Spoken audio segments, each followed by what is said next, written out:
The CBS Radio Mystery Theater presents...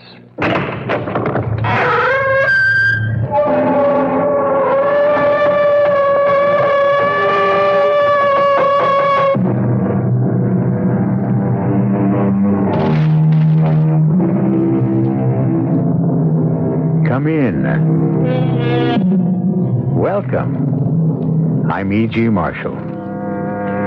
Nothing strikes a deeper chill to the heart than the maniac at loose, who strikes without reason and without warning. The creature of murderous whim who stalks the night, who repeats his odious crimes at random, and who, by the very purposelessness of his actions, evades the law and punishment. This story is about such a man. As true a candidate for the Hall of Ill Fame as Jack the Ripper or the Boston Strangler. Sergeant, where the Sam Hill is Detective Renzulli. Hasn't he gotten back from that code 2 yet? Hi, Lieutenant. Oh, Tony, you're back. What did you get? Female Caucasian, height about... Never mind the vital statistics. Did you get a make? Proceeding on instructions to the scene of the crime... Tony, the perpetrator just speak English. Is it another one? Yeah, Lieutenant. Just a torso, like called arrest. She didn't have any head.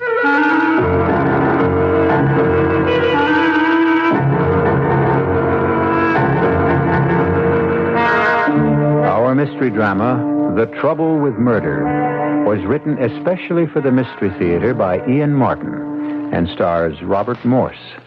It is sponsored in part by Anheuser-Busch Incorporated, Brewers of Budweiser, and Buick Motor Division. I'll be back shortly with Act One.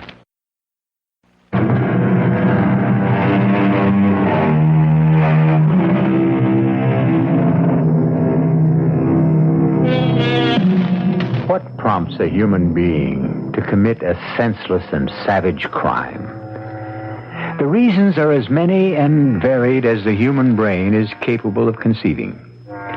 In the case of the Brooklyn headhunter, as he came to be known, at least 2 motives were ruled out. The girls had not been assaulted, and robbery appeared unlikely, since although the torsos were nude, all of them wore either rings or earrings of some considerable value. And by all odds, the most tantalizing question of all was, since the bodies kept being recovered, where were the heads? This ding-a-ling has got to be a surgeon or at least a medical student, the way the heads are. Well, whoever he is, we've got to find him. Excuse me, Lieutenant. What? My name is Hugo Mintner, a citizen. I want to make a complaint. Would you mind seeing the sergeant sitting at the desk, citizen? I'm talking police business to the detective. I want to talk police business, too. Look, Mr. Hugo Mintner. All right, now, Mr. Minter... No, with an N. What? Mintner, not Minter. She was an actress in the silent films, Mary Miles. Oh, some days it don't pay to get up. But whatever your name is, why don't you take your complaint to the sergeant? Because in my experience, Sergeant Danielson never listens to or takes any actions on my complaint. Nor does Sergeant Brader or Sergeant Fryhouse or the one with ulcers who never gives out his name. You've been here before. Naturally. A chronic complainer, a repeater. Well, what is it you complain about, Mr. Mintner? Citizen? Well, various things. Tonight it happens to be acid rock. You don't like rock? Not when it's loud enough to split the eardrum. Your neighbors are playing music too loud. Knock on the wall. The reaction is only to turn it up further. Where do you live, mister? Well, Columbia Heights. Now, what do you do for a living? I'm an artist. Unemployed, huh? On the contrary. I work for Sawyer Studios as a draftsman on graphics and cartoon figures. And for a living, too. Okay. I'll tell you what I'll do. You go to the desk, swear out your complaint, and I promise you, once I'm through with the detective here... I suppose it's really hopeless to get the police to pay proper attention to me. I know the moment I'm out of sight, I'll be out of mind. You ain't kidding, Ding-a-ling. Okay, Tony, now we've got him out of here. Let's get down to the real problem. I've got to get the boys upstairs off my back about this headhunter. Well, let's hope this time we can get a lead that at least might start us on the way to finding out who he is.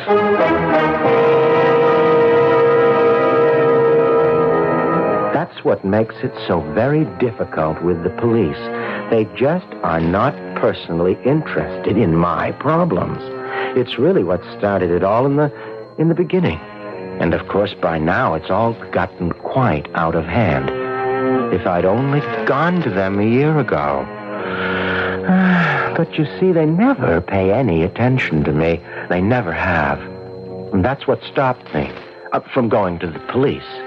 Not from what has just happened again. So here I am, having to make an extra visit, besides my regular weekly one, to Aunt Minerva in Flatbush. Oh, hush up, Rosebud. Well, Mrs. Suppleman, I'm afraid I'm giving you a card you want. That will be the day. Fooey with over half the pack gone, I should load up with a king. Here. Oh, that's very generous of you, Mrs. Koppelman. Gin. What is the card you turned over? I knew it. That was my gin card. Oh, who could that be? Let me just peek who it is. Oh, sakes alive, it's Hugo. On a Thursday. That's not his day. Well, while you let your nephew in, I'll say goodnight. Oh, you don't have to run, Bernie. Oh, I would not intrude on family. Hello, Aunt Minerva. Oh, Hugo.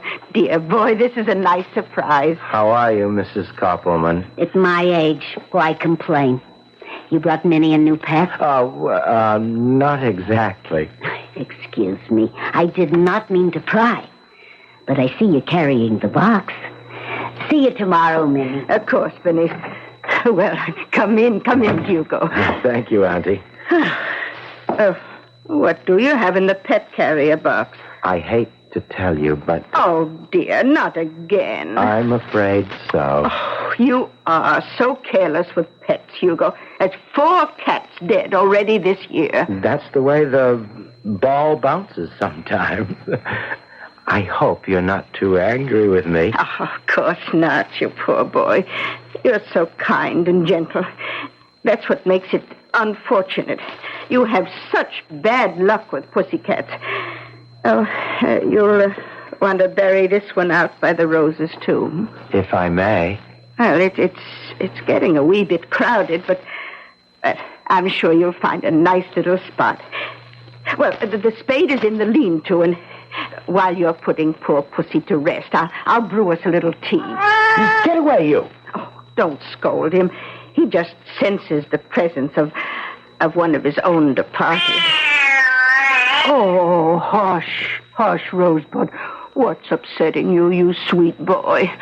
Oh dear, his hair's all standing on end, and... Hugo, look at what he has on his fur.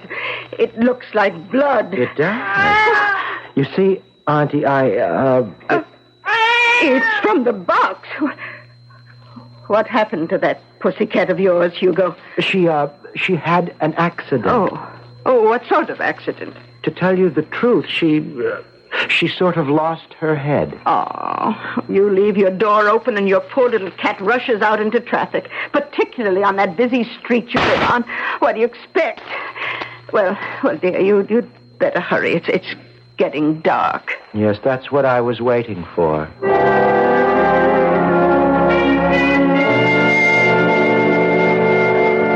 Quite often, like now, this time, I've had this urge to confide in Auntie Minerva. I don't know, but somehow I've had the feeling that she would understand. Though she's so much older, we have so many things in common. But then I think to myself, if she really knew what I have inside this box, I don't know if she'd understand any more than anyone else would. Goodbye, Marilyn.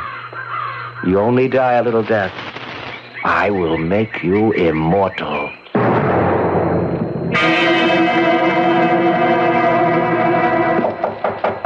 Come in.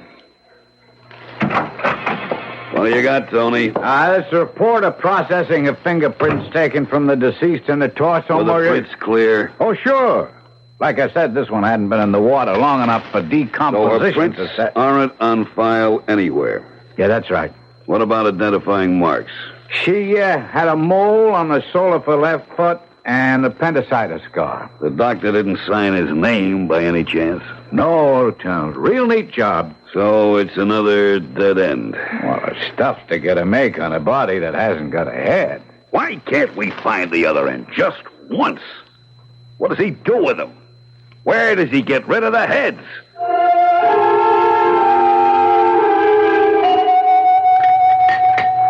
Well, did you get our little friend put away all right? Oh, yes, Auntie. Oh, the tea is delicious as always. Oh, well, I feel just a little wicked, actually. About what? Well, I couldn't resist today lacing our tea with a little rum. I think maybe I'll have another cup. Well, it's awfully good for the arthritis. Oh, you're not getting a tinge of that by any chance. Oh, no. I think I just got a little chill out there in the garden. Oh, poor boy. So sensitive. Ever since you were a child. Everything affected you so. Hugo, how old are you now? 35 and a half. You see, high time you settle down with a nice girl with a good sound head on her shoulders. I think I'll have another cup of tea. Oh, don't forget it has rum in it. I wasn't forgetting. I think I might join you. It's really quite delicious. Good for what ails you, as Horace used to say. So lonely with him gone all these years. A person really ought to be married. Well, a person has got to find the right girl first. That's why I thought Gloria was for you. Of course, I only met her the one time, but I really thought she'd quite lost her head over you. Whatever happened to break it off? I really would rather not talk about Gloria, if you don't mind. It was a rather, it was a painful experience for both of us. Oh, well, if she hurt my boy, I'm glad she's out of your life. After all this time, I suppose she is a dead issue. Oh, yes. Gloria is all of that. You see, Auntie, I don't want you to worry about me and having a girl, and I have other things to do first.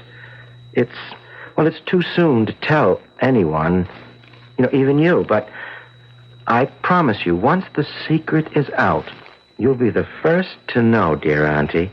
I owe you that much. Oh, you're such a sweet boy. You don't owe me anything at all. Oh, you'd be surprised. I'd never have got ahead without you. That is, if it hadn't been for you, I'd never been able to get rid of Gloria. Shut her out of my mind and just got over her. And look, I really must go. Oh, aren't you going to stay to dinner? I'm afraid I can't. Oh, well, all right, dear. I'll see you tomorrow for your regular visit.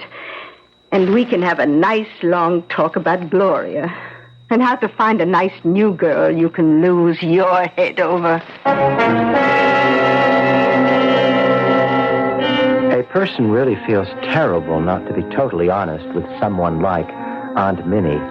But there is the difference between the sexes and the generations, and then the very special circumstances that I'm involved in. It takes someone of very large vision to understand what it's all about, and how it all began with Gloria. I wonder if anyone would really understand it. If I explained it right out.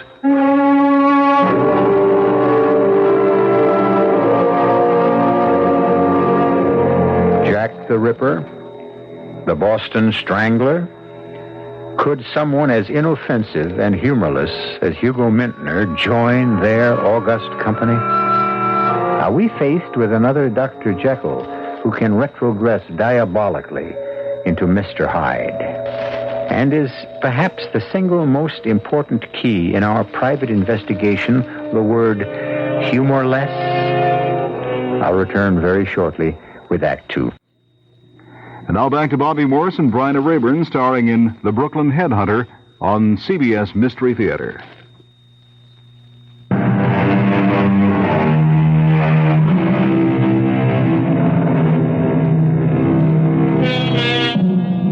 Run through the crime statistics for any major city.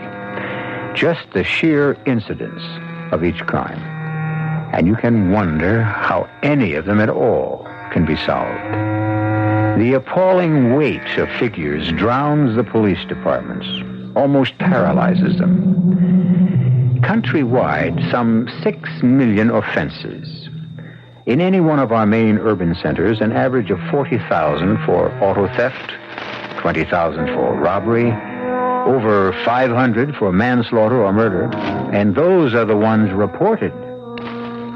There are the others, like Hugo. Riding back from Flatbush in the subway, the empty pet carrier box balanced on my lap because it was crowded. The rum in the tea I'd had kept me nodding. I had to fight against falling asleep, and so I had no defense left against other memories of the past year that filled my consciousness. Most of all, Gloria. I remembered how I first met her. Oh, excuse me, I didn't mean to jostle you. Oh, that's okay, John. Any port in the storm? Sure is raining. Oh, my name isn't John, it's Hugo. Okay, Hugo. Right on both counts. I'll try to get a taxi. Oh, could I drop you somewhere? That's the best you have in mind? What else?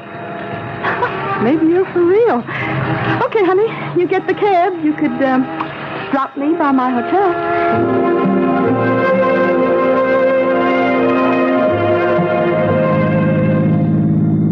We get to my place sooner in your hotel. You like to stop off, maybe for a drink? I don't know. Dinner? You cook? Well, I studied, and I have an osso buco simmering. How come you knew I was Italian? I didn't. Are you? Oh, well, like way back, but I dig that osso buco. So, you want to stop at my place? This weather, what can I lose? Make it your pad.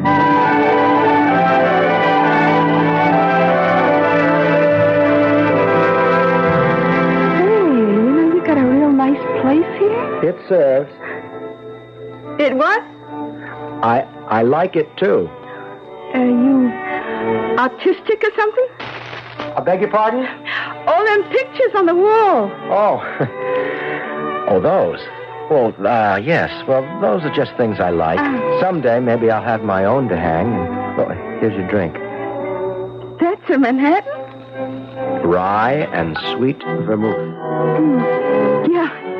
But rye first and then a touch of the other. Let me fix it, huh? Oh, sure. I'm not very good with drinks. That's okay. What are you good at, Hugo? Well, I don't know. I never thought about it. Whatever you do, you make money? Oh, an adequate amount, I suppose. Like, for example? Well, before take-home, taxes and all that, depending on overtime, about $24,000, $30,000 a year. Oh, that's very adequate. Here, honey, try this. That's very strong. Oh, only the first sip. You'd be surprised how smooth it gets the next couple of times around. It doesn't seem quite as strong now. Well, keep at it. You'll like it. I already do. That's the first step. Now, how do you feel about me? I liked you from the very beginning. No other ideas occurred to you? Well, I'd like to kiss you.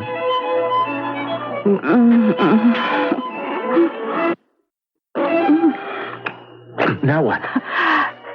Oh, do I have to tell you? She was the most marvelous thing that ever happened to me. All I could think of was the Song of Solomon. Behold, thou art fair, my love. Thou hast dove's eyes within thy locks. Thy teeth are as a flock of sheep that appear from Mount Gilead, and none barren among them. That's from the Bible. She was so beautiful. I wanted to make her immortal. In the nude? Because there is nothing more beautiful than the human figure. Look, I never went that route. Dirty pictures. I know it pays good, but This isn't dirty pictures. Please, I want to paint you. You mean like a centerfold in a Swinger magazine? Well, something like that, but... Well, you get it if you put up. Anytime little Gloria strips down for the public view, it's got to be cash on the line.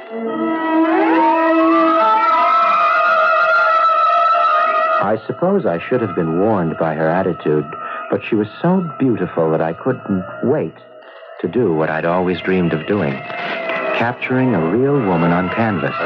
Not drawing outlines that were a caricature of the human figure, mechanically reproducing lettering or someone else's sketch, but creating by my own hand the flesh and blood and soul of a real woman. No, please, don't move, please. Oh, look, Hugo, I didn't bargain for this. I'm just about frozen stiff. These prices that don't pay. Is money all you think of?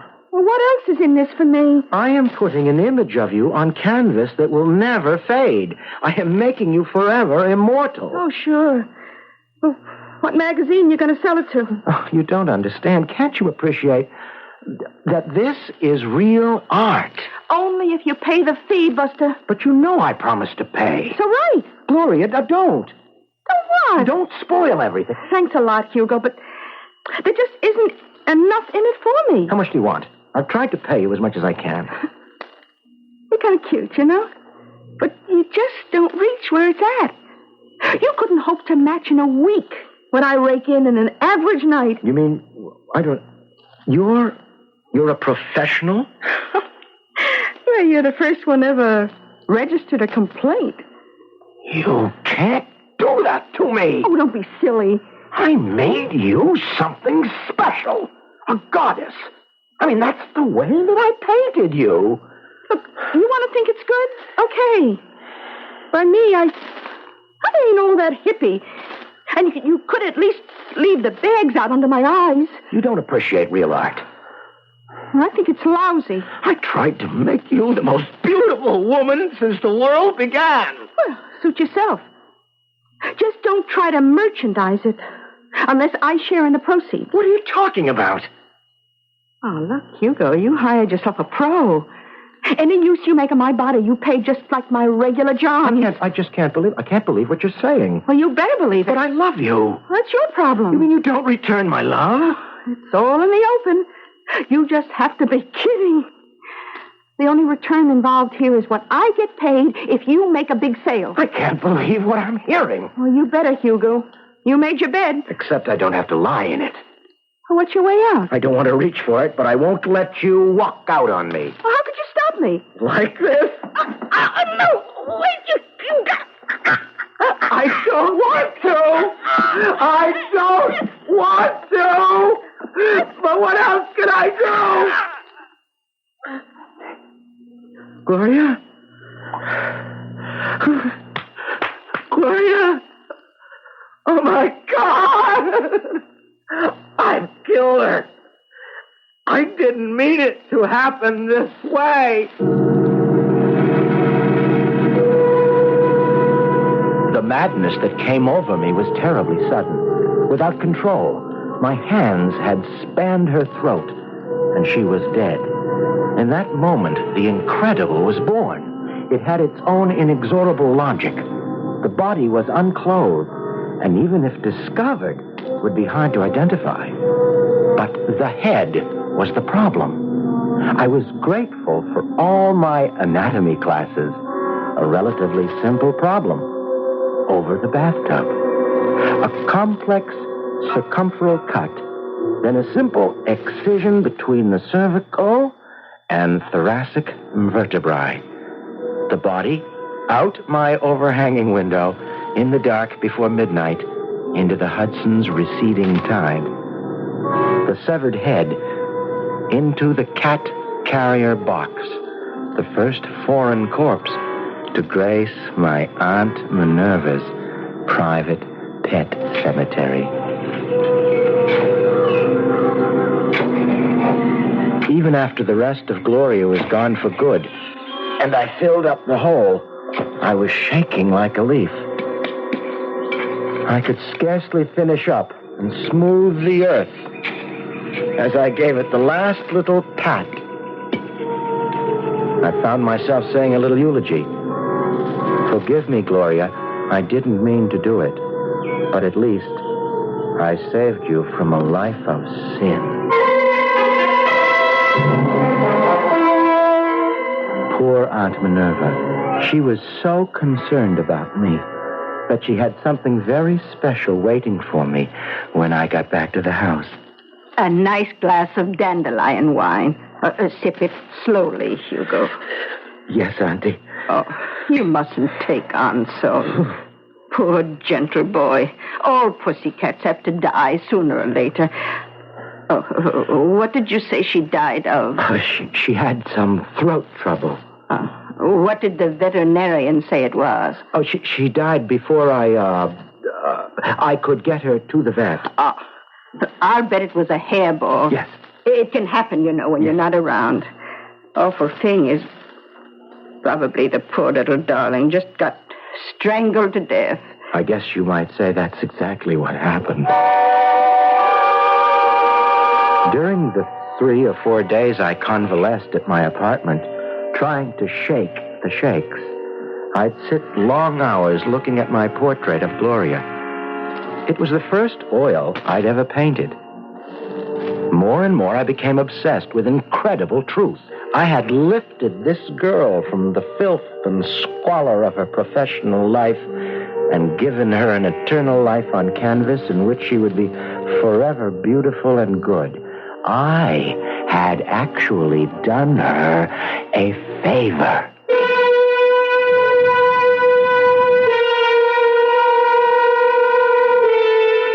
The trouble with murder is threefold. First, that driven to a rage blinding enough, anyone is capable of it. Second, that it is irrevocable. Once done, it can't be undone. And third, well, we'll consider that with Hugo when we return shortly with Act 3. This is WBBM Chicago.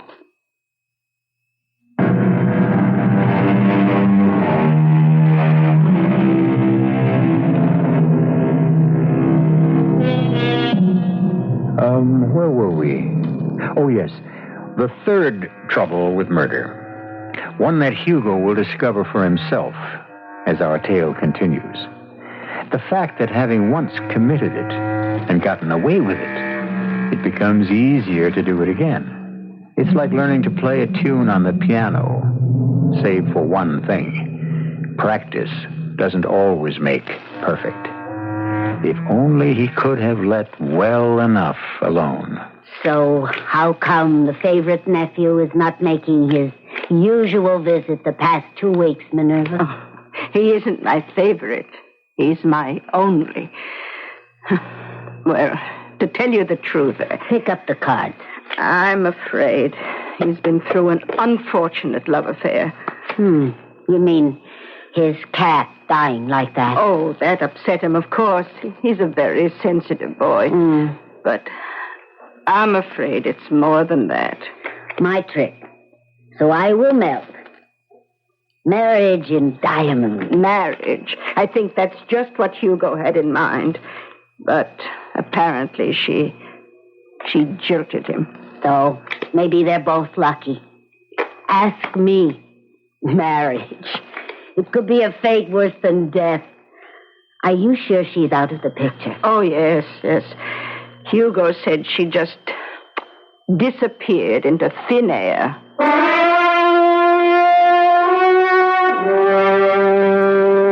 A head just can't disappear into thin air, Tony. Get as many men as you need, start fanning out from there inland and up and downstream, and look for that head. We gotta find it. Lieutenant, the body is in the river maybe 2 weeks. It's too late. Have a heart. What I got running a precinct is an ulcer. Now, I want to make on that body because I got a lousy hunch. What's that, Lieutenant? That this guy could turn out to be a repeater. Just let him get away with it once. They might be tempted to try again. After Gloria, at first I was so sick at what I'd done that I had to take a few days off from the studio. My hands would shake so much at work. I couldn't control them. But then lying in my room, looking up at my portrait of Gloria, looking so pure and chaste, and like the Song of Solomon, I began to realize that I had a call. Gloria would remain forever captured in oils, innocent, immortal. I had torn her from the arms of the devil, and there were other women, girls, misguided children who needed me as I needed them. For now my whole life was painting.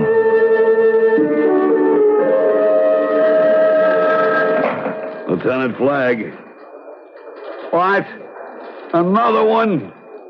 Oh, I knew it. I could feel it in my bones. Huh?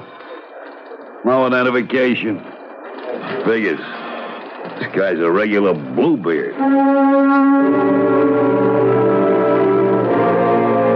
I was a saver of souls, an instrument of immortality, and so my gallery grew to 4, and my fear was all gone.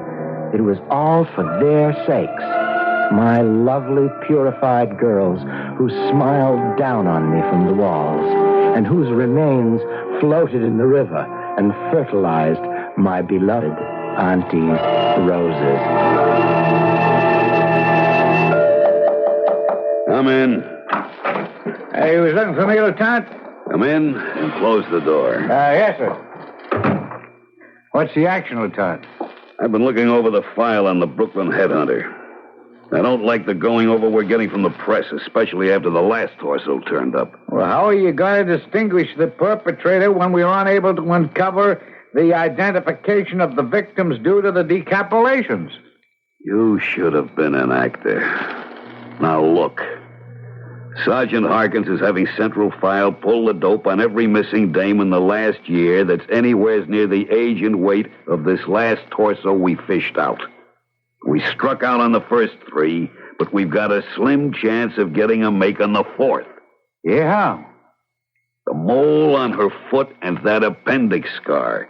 Now, you are going to check personally with everyone connected with any missing dame reported in the last year, and you better find one with both those marks.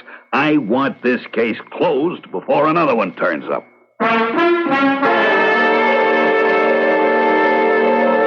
It had been a year since it all began. I felt I had done my work, and besides, Auntie was getting more and more upset about the overcrowding in her pet cemetery. Perhaps, I thought, as I started to fall asleep, enough was enough. And yet, there was that one empty wall. As I drifted away, I could feel the tug of the call again. Hey, mister. Don't move, please. I'm getting stiff. Can I have a smoke? No. You're almost finished. Oh, you ain't kidding. This is the coldest trick I ever turned. I must have been out of my skull when I agreed to do it. You don't realize how fortunate you are. Oh, yeah? Yes, that I found you. That I'm about to lift you up. I think you're real kinky. Hey, come on, huh? How about letting me take a break for a smoke, huh? You don't need any breaks. It's finished. Oh, you mean I put my clothes on? No, come here first. I want you to look at yourself. Hey. Not bad, you know. You made me look pretty good. That was the object. You gonna hang me with all the other babes? Yes, I'm going to hang you when you're ready. What do you mean? We are members of 2 of the oldest professions in the world. Yours much older than mine, but very different. Yeah. I have a call to higher things, but you sold your soul to the devil. Now, hey, wait a minute now. Have no fear. I have been appointed to save your soul, as I saved these others, to make you immortal. I told Archie you were some kind of a weirdo. Now, you keep away from me. I can't. It's too late. You've been chosen. Hey, lay off, will you? Don't get excited. Now, don't lose your head. Not me. You're going to lose yours. No. Ah!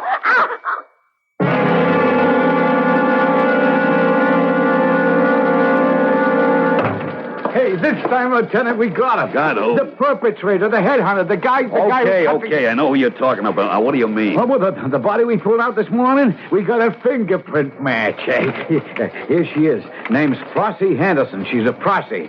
Well, it's a start. Now, wait a minute. You don't know the rest. I pinned down a Duke, a real fancy man, and I get the word from him she was posing last night for some artist named of Hugo Mintner. I got his address right here. Tony, you're going to make second grade for this. We going to pick him up right now? With one stop on the way for a warrant.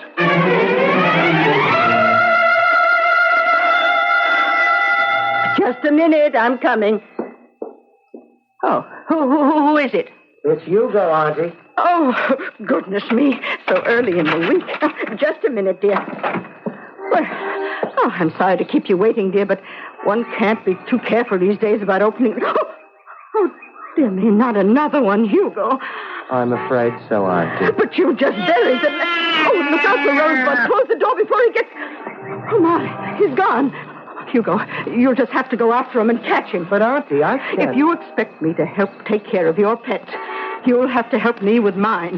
Now, I'll just take the carrier and you go bring back Rosebud. Well, he isn't anywhere in the apartment.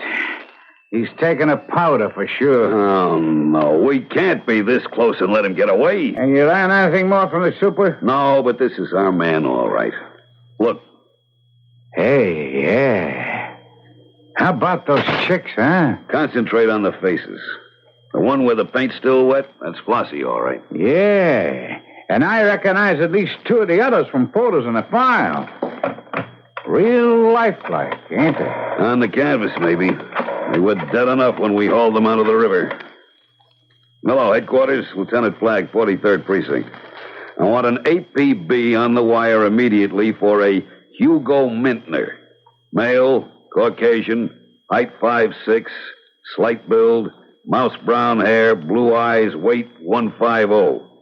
Warn all arresting officers this man is a dangerous maniac and should be approached with extreme caution.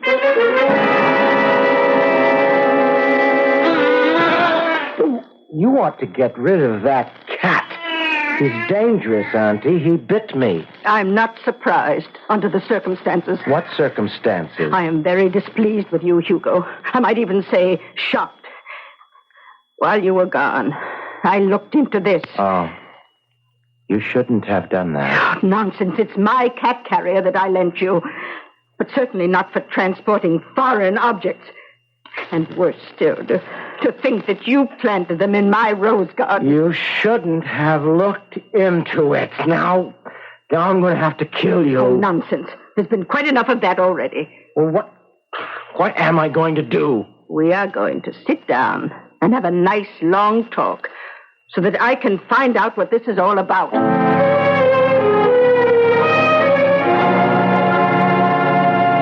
And I really didn't mean any harm, Auntie. It just came over me in waves, and I felt I had a mission.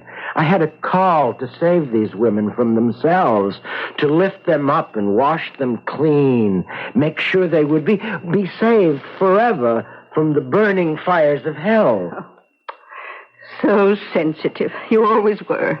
Such a romantic. Tilting at windmills like Don Quixote. Pure in heart. If not exactly in deed. But what am I going to do now? Oh, well, that's perfectly simple. You're going to march right over to the police and make your confession. Oh, no, they won't listen to me. They never do. That's what started it, sort of, in the beginning. They won't listen to my complaints. Well, perhaps now the shoe is on the other foot, you'll get a little more attention. Take this box with you and hurry along. I don't like to think of you getting caught in the rush hour.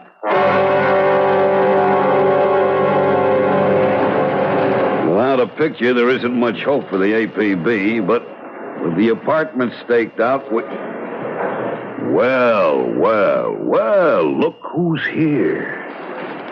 You have another complaint, citizen?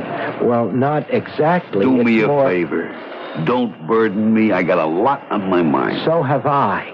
And I want to get it off. Look, what was your name again? Hugo Mintner. And I want to show you something. I am telling you that I haven't got the time. Hugo Mintner? I knew that name was familiar. You're Hugo Mintner? That's right. And what was it you wanted to complain about this time? Oh, nothing. If you just listen. Oh, I'm gonna listen, all right. Well, that's better. I want to confess a crime. Several, in fact. 5, to be precise. My aunt said I ought to come in and tell you I've been a very naughty boy.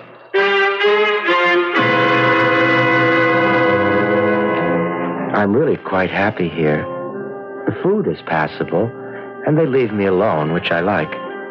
Of course, they don't allow me models, but I've taken up finger painting, and I'm getting very, very good at abstractions.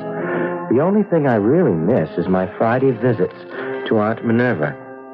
You know, I wonder if she misses me.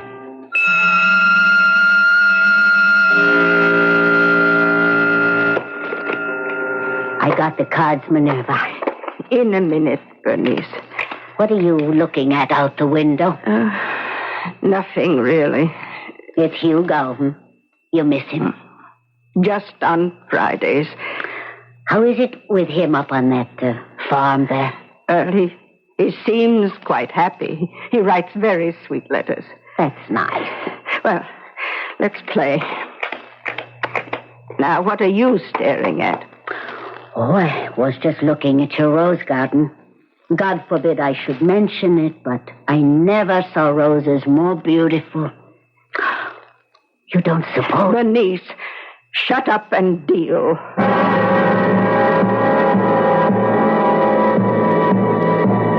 Of course, Hugo was stark, staring mad. But, as he said, he meant well. It just seems a pity that he wasn't the only one to lose his head. I'll be back shortly.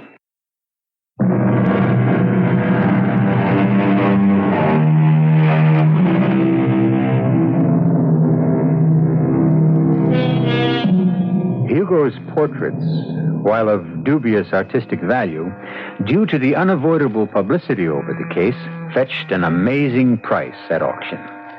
Aunt Minerva's first notion was to divide the money 5 ways and make some restitution to the girl's nearest relatives. But since the only claimants were some rather fancy gentlemen who all drove lilac or champagne luxury cars, she changed her mind and endowed a shelter for homeless cats. The animal variety, that is. Our cast included Robert Morse, Bryna Rayburn, Evie Juster, Jackson Beck, and Ian Martin. The entire production was under the direction of Himan Brown. Now, a preview of our next tale. Hey, what the... Keep your voice down, Ron. Fran, you're soaked to the skin, drenched. I pretended I wanted to heat up the coffee, but I really wanted to get to you. I went out the kitchen door and came around to this window. Ronnie, what's the trouble? He's holding me for ransom. Ransom? He wants $100,000. $100,000? My father is Garrett Prentice, the millionaire. Oh, I've heard of him, yes. Phil Carrington, if that's his name, phoned my father yesterday. The money is on the way, but what worries me is I'm sure Carrington's going to kill me once he gets it. But if he gets the ransom money... I don't think it'll make any difference. He knows I can identify him, so he hasn't much choice. He has to kill me. You and your husband, too. Yes. We could identify him. You've got to do something. We've got to do something. But what? Radio Mystery Theater was sponsored in part by Contact, the 12-hour cold capsule. This is E.G. Marshall inviting you to return to our Mystery Theater for another adventure in the macabre. Until next time, pleasant dreams.